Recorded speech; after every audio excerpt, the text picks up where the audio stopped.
Hey, Janozer here. I am demonstrating today a Teradek Live Air live video switcher that is running, as you can see down here, or I can see down here, on an iPad.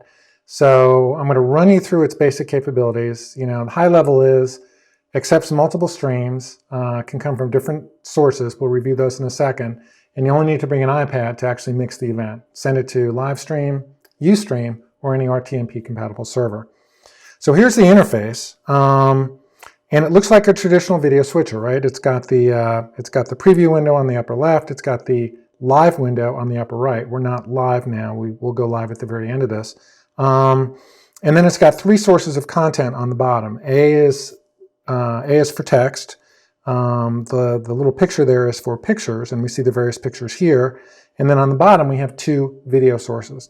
So one video source, this guy right here that we're looking at, is a Canon Vixia camera attached to a Teradek VDU Mini, one of those little mini recorders that they just released. And then the other feed over here is from my iPhone.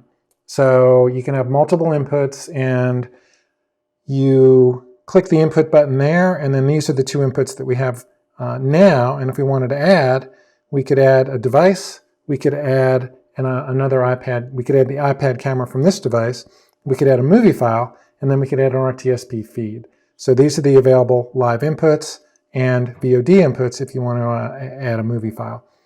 The editor kind of works the way most editors work, right? I mean, you've got the preview window up at the upper left. If we wanted to add the text, we'd push it into the preview window, and then we can either cut it or dissolve it in using the controls on the right.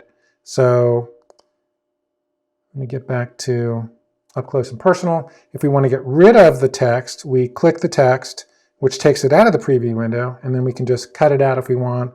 We can control the T-bar manually if we want, or we can just use the buttons. And then obviously you can see on the bottom, the transition is configurable as to duration. And you also can configure different transitions in. You've got a zoom dissolve, and then you can also dip to black if that's at the end of your presentation. So let's see what else. Pictures over here. I was originally going to try and record this by screenshots and record an actual broadcast with the screenshots, but then I got this working in Camtasia 2, which is how we're recording this screen.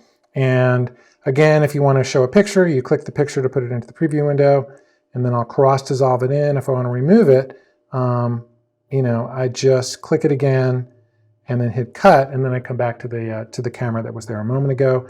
In terms of audio, you've got a couple different approaches. What I've done here is I've made the camera always on. So I've got a mic hook up to the camera. I want that always on. My other alternatives would be to turn this on, and then I could follow the camera so that the audio from that camera is on if live, or again, I'm going to turn it off. And then over here on the right, I've got the ability to adjust the volume on the overall program screen. In terms of outputs, let's go to outputs. Well, let me go up here to the upper right. This is where I configure. So we can send it to Ustream, we can send it to Livestream, or we can send it to any custom RTMP address. And here's where you set the settings for the various encoder settings. 720p, a bit rate of 3 megabits per second, 30 frame per second baseline, keyframe. All that stuff was pretty much configured in. I changed, I think, the resolution and the bit rate. And let's see, when you're ready to broadcast, let's send this to Livestream. So let's come back here, choose Livestream. And now Livestream is our output. And then to go live, you click the magic Go Live button. Let's not tell anybody we're doing this.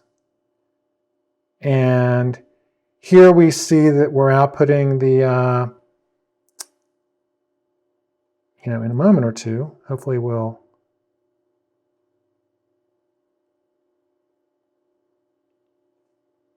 and there we see the stream bit rate actually going out to Livestream. And if we checked our Livestream account, we would see the video playing magically.